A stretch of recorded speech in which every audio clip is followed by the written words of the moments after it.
No small pressure following Margaret Atwood. Everything will be fine, he said. Don't worry. Thank you, Margaret. Last scene with that flamethrower, yes. She's remarkable, and we're lucky to have her here. My name is Matt Galloway, and welcome to the Art Gallery of Ontario. This is an extraordinary place, a place where people come to be inspired, a place to celebrate excellence, and that is precisely what we're going to do this evening in person. Isn't it nice to be together with each other? A bit strange to get dressed up. The suit still fits. It's nice to just be around other people and to celebrate greatness. For over a century, the Art Gallery of Ontario has operated on land that is Michi-Saagiig Anishinaabe territory. It's governed by Treaty 13 between the Mississauga of the New Credit and the Canadian government. This land has also been occupied by the Anishinaabe, the Haudenosaunee, and the Wendat confederacies, and the land continues to be home to many First Nations, Inuit, and Métis people. And in this great tradition of gathering on this land, we converge once more this evening. These have, as Margaret said, been a difficult few years, for all of us certainly, but for journalism as well. And the importance of fact-based journalism has never been more urgent. And there was a time not too long ago, I'm old enough to remember that time, when saying that kind of thing was not controversial. Journalists are being attacked, undermined, harassed, threatened, and worse here and around the world. When it comes to where we get our news, we have more choices than ever before. And yet, with those choices, misinformation, disinformation, and worse continues to spread, threatening to erode our democracy and our profession. The Canadian Journalism Foundation believes that as journalism goes, so goes democracy.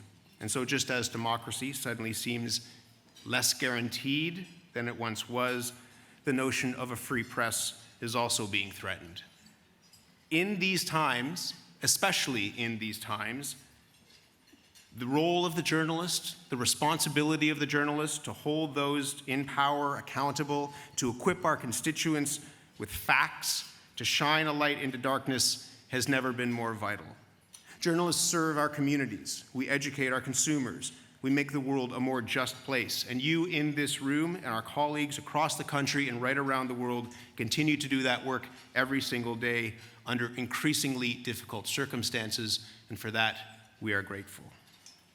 Tonight, we honor those who in the past year have delivered the defining stories on the issues of our time. Journalists who have dug deeper, journalists who found a trail where none was thought to have existed, journalists who use facts to serve as engines for enlightenment and change. And we will honor those legends. We will recognize future icons, the people that we will come to celebrate in years ahead, and we will celebrate the work that we proudly do.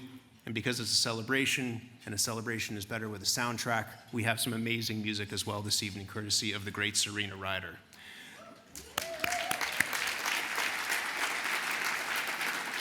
There are some amazing nominees and honorees that we are going to see on this stage and on these screens tonight. And you can find out more about them by scanning the QR code on your table card. The QR code is fascinating, by the way. Like, it went from this thing that people were excited about to this thing that people forgot about to this thing that now we can't live without. It's on your table, and you can scan that to find out more about what we're going to be doing tonight. We're also proud to be hosting a carbon-neutral evening this evening, thanks to our friends at General Motors. We have a busy, busy night ahead, so thank you for being here. The sun came out, the monsoon stopped. We got in here without being drenched. We can be thankful for that.